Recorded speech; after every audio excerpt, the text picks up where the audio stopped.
morning blessings. Wake up in the morning, refreshed, invigorated, and we thank God for everything, starting with life, health, ability to move, our ability to get dressed, and the strength that we have to go about fulfilling all of our responsibilities. We thank God for the terra firma, for the ground that we could step on, the firm ground. And last week we discussed the blessing where we thank God for setting forth or laying out the footsteps of man, our ability to walk and to travel, to reach the destinations that we have to reach, to be able to fulfill our mission on this world. We have to remember that every one of these blessings is about a physical phenomenon, but it's also about the underlying reason why that physical phenomenon exists. Why do we have clothing?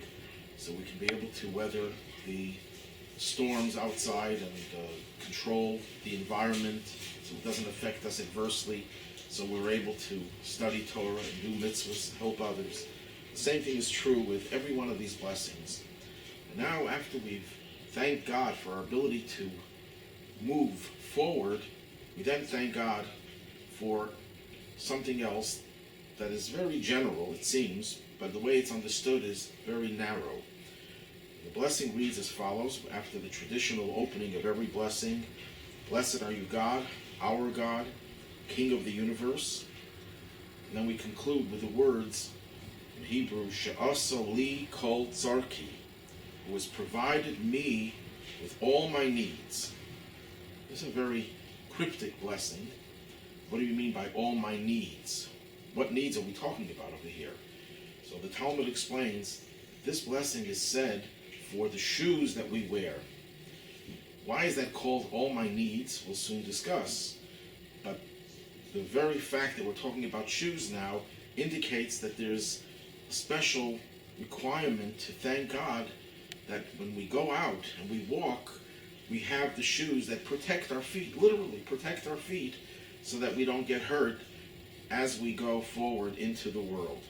In some prayer books, and there are different versions going back hundreds of years, this blessing actually preceded the one before, which makes a lot of sense. First you thank God for the shoes, and then you thank God for your footsteps, because you usually don't go anywhere without shoes.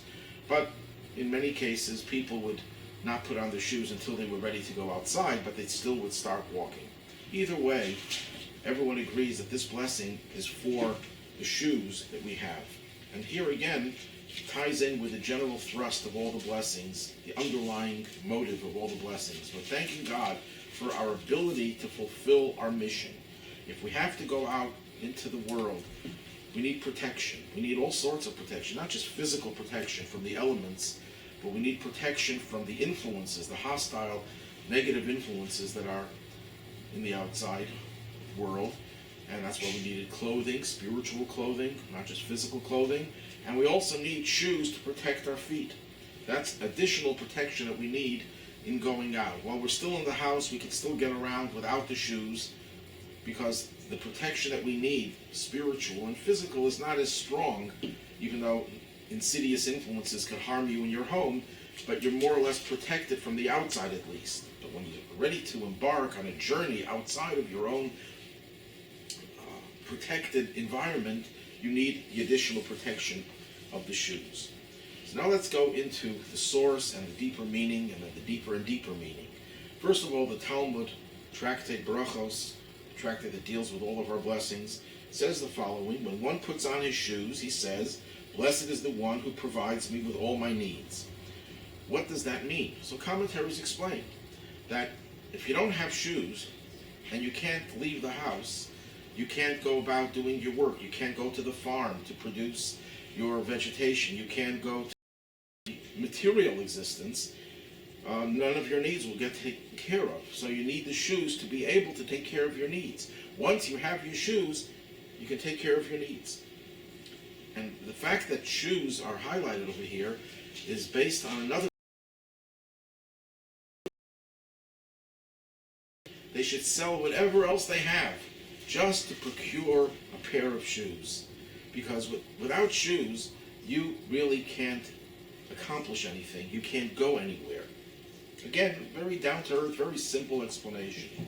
The Maharal, the great Rabbi Yehuda Loewy, lived about 500 years ago, city of Prague, very famous for his philosophy, but many people have heard of the golem that he created. But his main contribution was not the golem, but it was his philosophical teachings. And he says the following, that in our garments that we have two categories. We have the category of garment that is there for dignity, that is there for honor. In fact, the Talmud refers to garments as my honor. And then you have the necessities. So we thank God in two stages. First, we thank God for the garments that give us dignity, that give us some type of beauty and enhance our appearances. We thank God for that. And then shoes, which are not really, although nowadays I think people put a lot of money into their shoes as well, and argue that shoes also lend to beauty and dignity, for women at least. But nevertheless, the real reason for shoes is not for dignity, it's because you need them. If you wouldn't need them, you wouldn't have to wear them. And maybe a little bit later it'll become a little bit more understandable why he takes such a negative view of shoes. But at any rate, he says that's why this blessing emphasizes the idea that you did for me, you provided me with all my needs, as opposed to all the things that enhance me. This is an absolute necessity, as opposed to the garments that we blessed God before for having provided us with.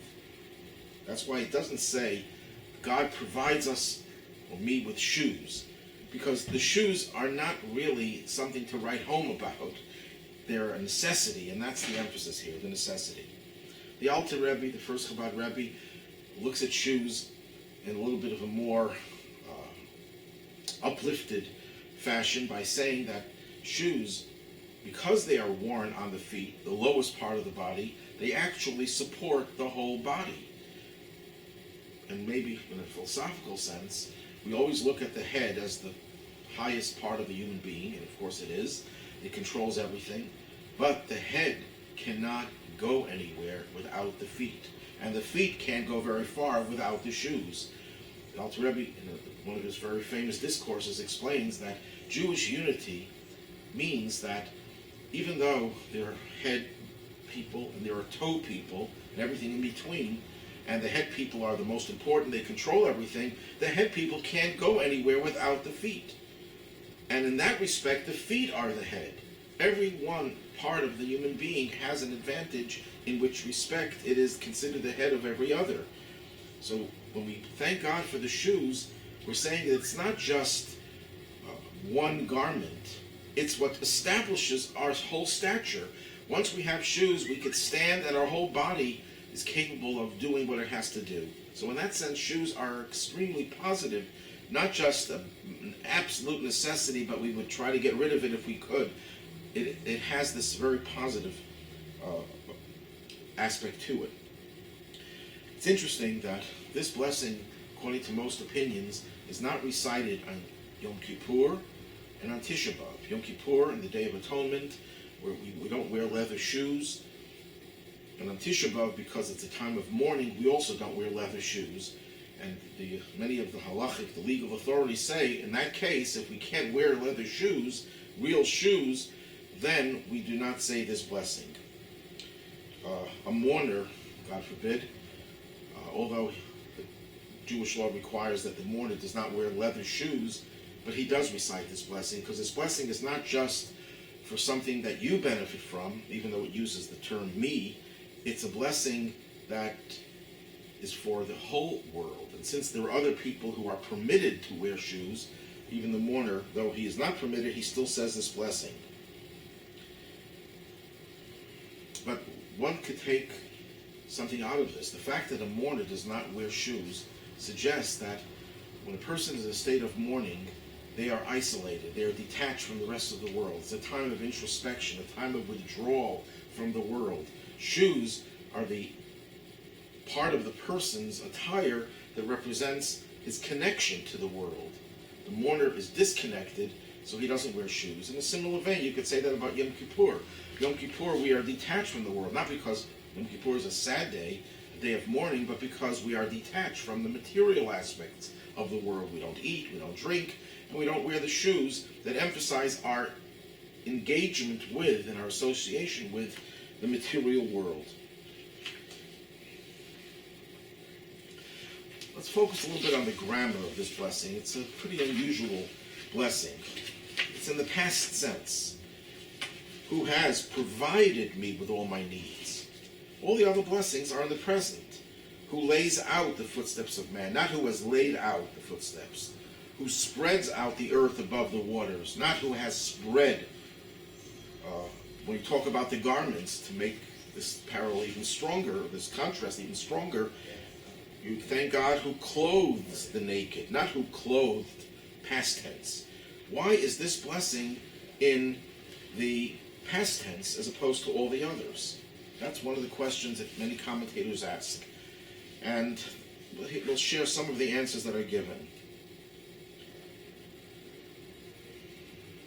One is that shoes are not continuous. Once you have your shoes, there's nothing new to thank for. All other blessings are continuous. A person thanks God for being able to see. Well, that blessing is a continuous blessing.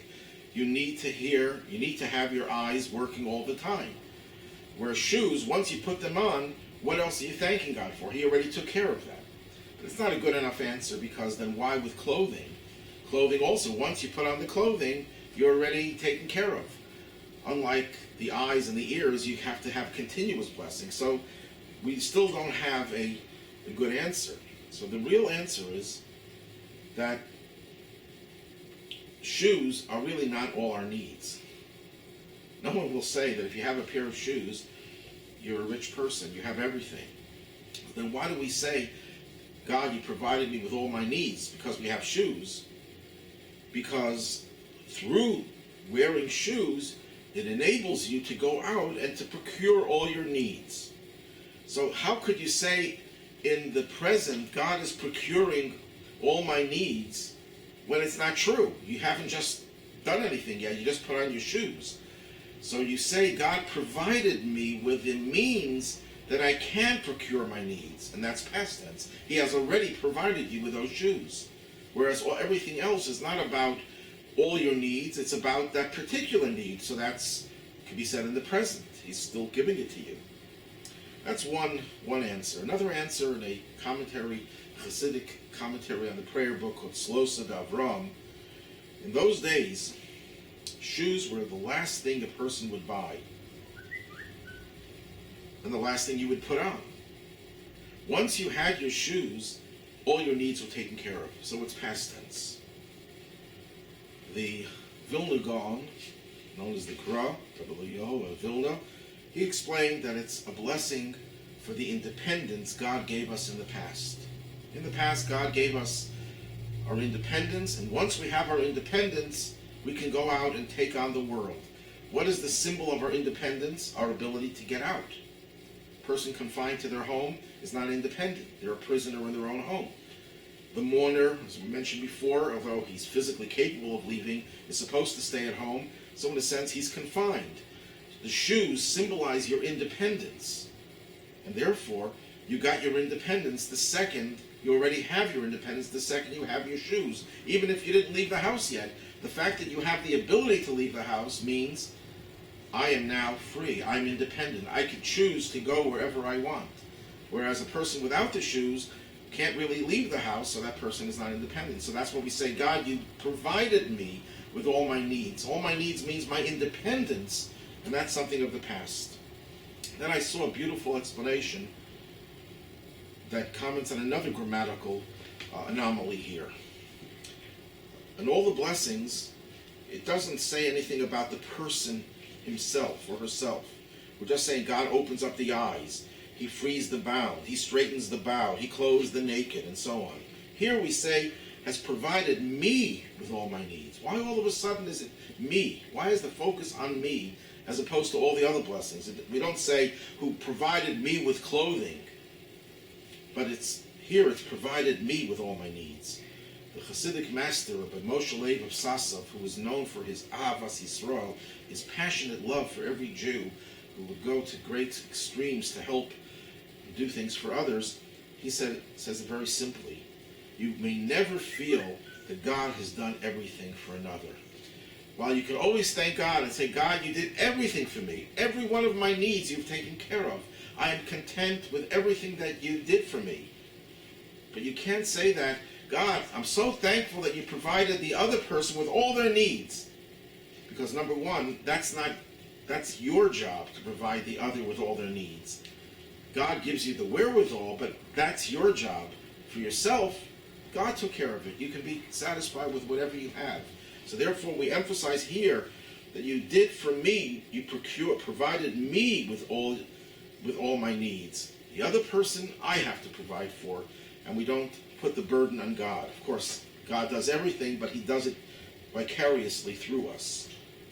Now we go to a deeper meaning of all this. So far, we've established that shoes are the medium through which a person is able to get out of the house, take on the day, fulfill his or her mission in the world. And the shoes are therefore representative of one's independence, it's representative of one's stability, it supports the whole body. Shoes are a very important part of a person's existence. But why are shoes singled out from all garments? We just said before, the Maharal, that it's a necessity. It's not for dignity. That's why it's a separate blessing. But there's something deeper about that. Shoes separate between us and the earth. If we wouldn't have shoes, we would go barefoot, our feet would be touching the ground.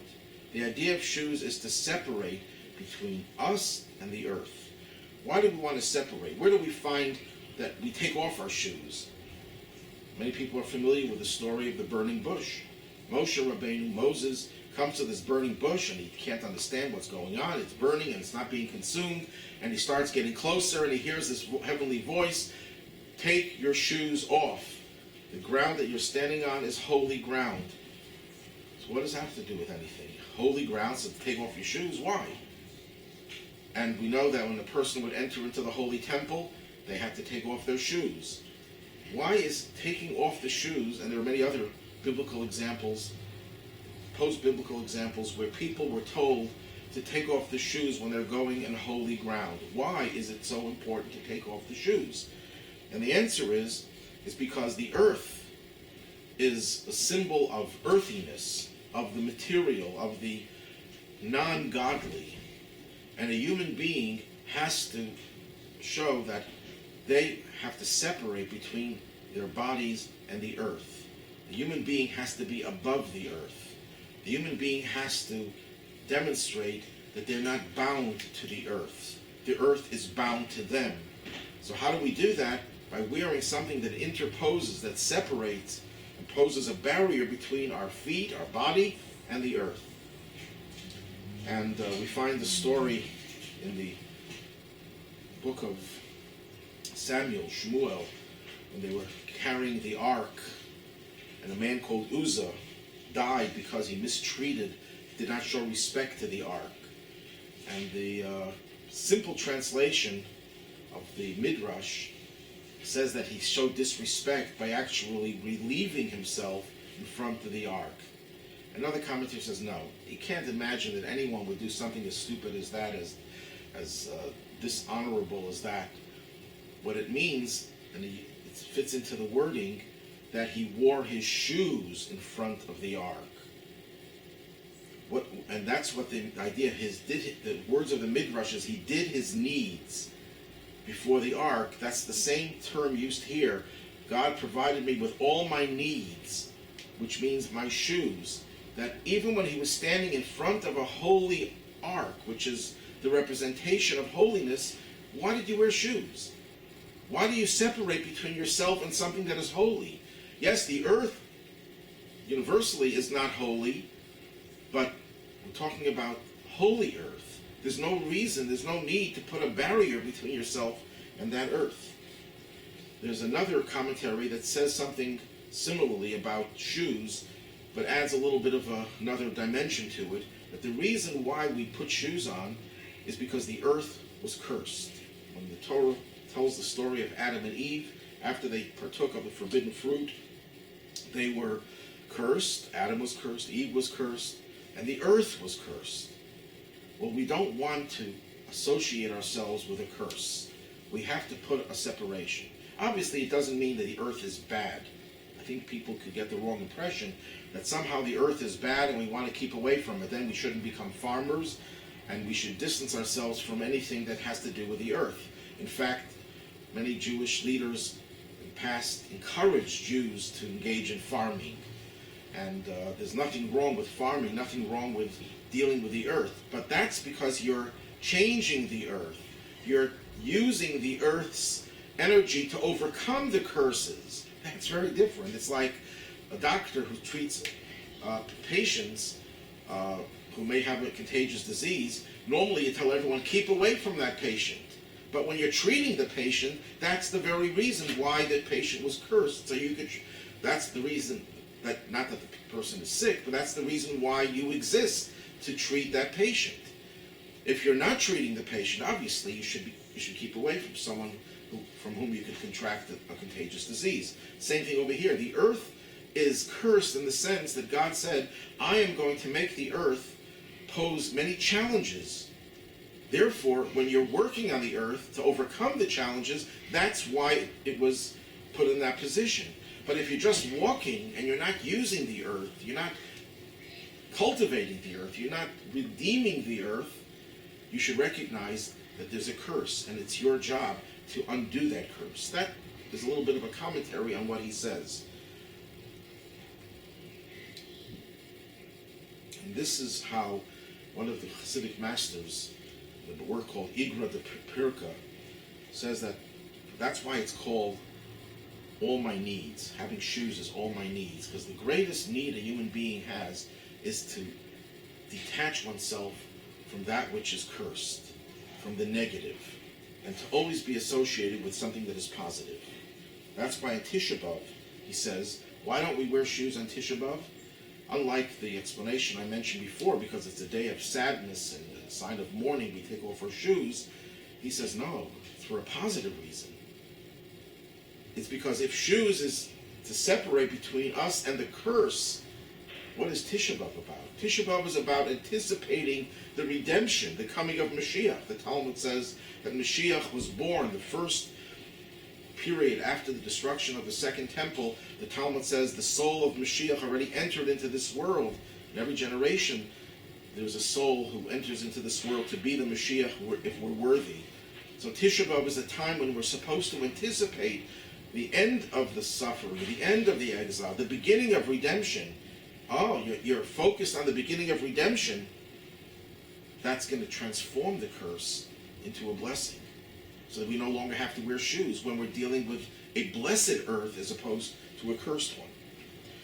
Another great authority who lived 400 years ago, known as the Marshal of Shlomo Luria, he says the following, that shoes come from an animal, leather shoes. Most comfortable shoes are made from leather. Actually, I once had a discussion with a vegetarian who refused to eat meat, but he did have leather shoes, and he told me that he tried everything else and they were not as comfortable as leather. And that, consistent with what the Talmud says, that's one of the reasons we don't wear leather shoes in Yom Kippur. We could wear other kinds of shoes because of the comfort aspect of leather shoes. But anyhow, when we say shoes here, we're talking about leather shoes made from an animal.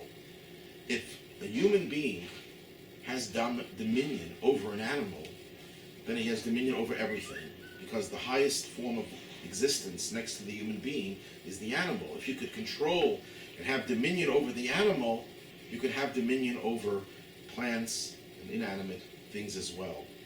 And of course, everything that exists in the physical realm has to be understood in the spiritual vein. What does dominion over an animal mean?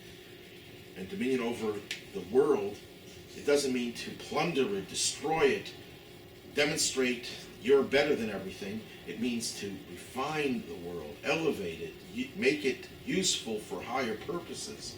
And likewise, this refers to it's a reminder of the animal within us, that we have to show control And we have the ability to exercise control over our own animal. So when we wear shoes, we're demonstrating the great distinction that we have as human beings, and therefore the great responsibility we have as human beings to exercise that control over the whole world, including the animal within us. And that's why we thank God. God, you gave me, you provided me with all my needs. I can do everything because I am in control of the whole world.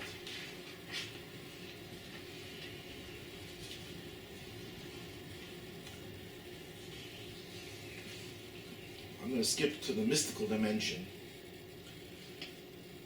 The next two blessings, three including this one we just did today, are going to deal with different kinds of garments.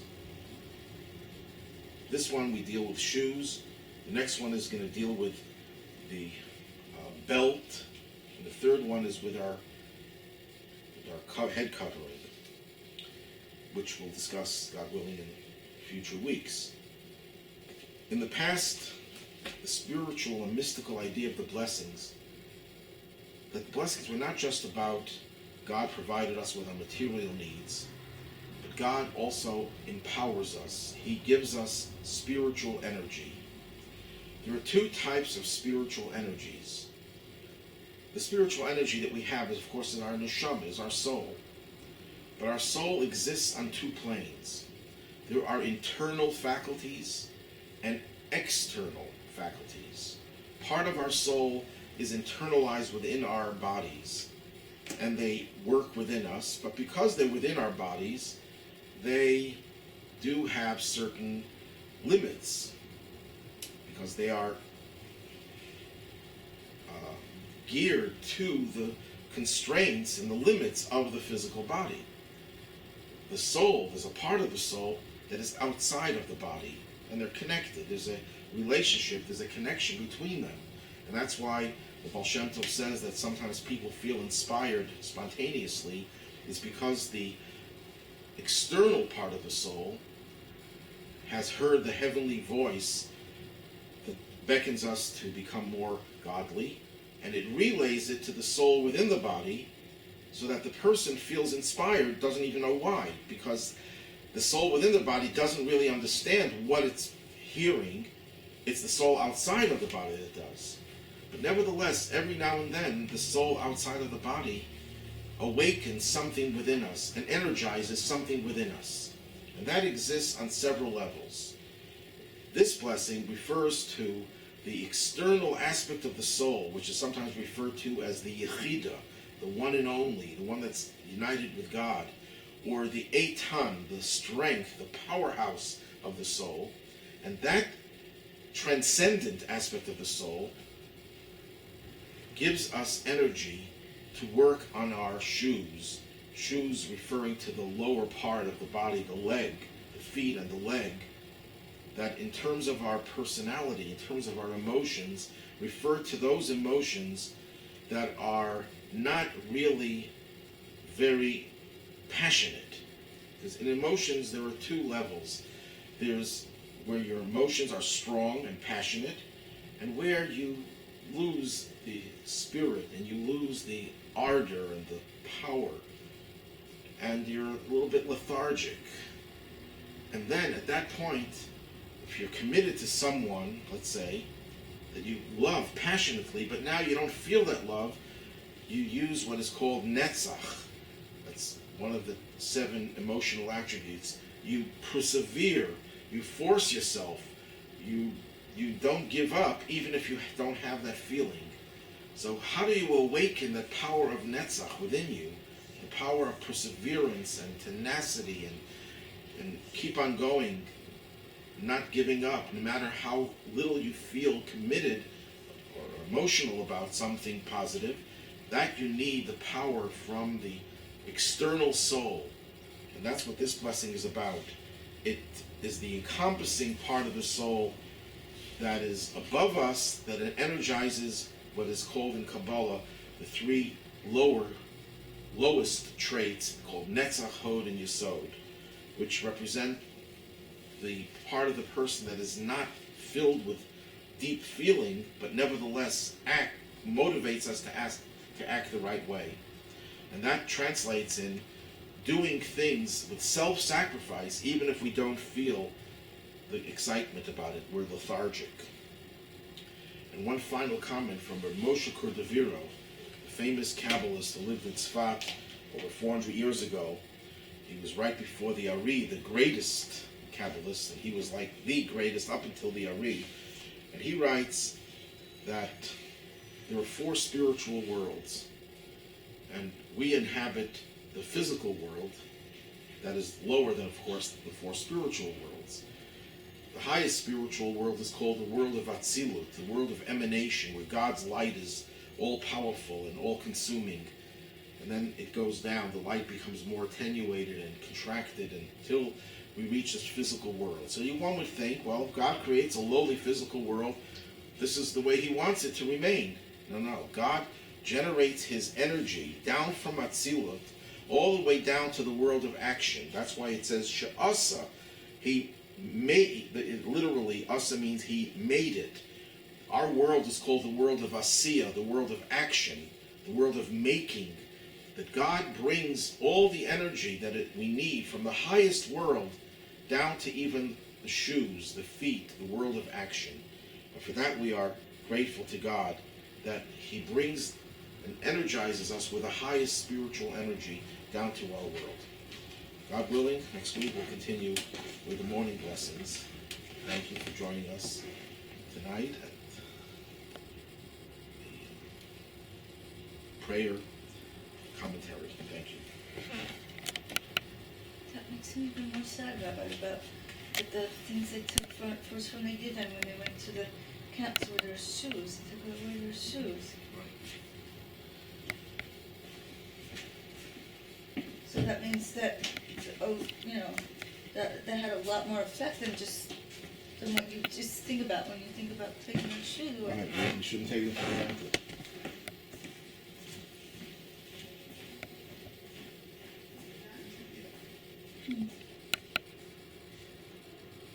So you know what's funny? Is it so cold?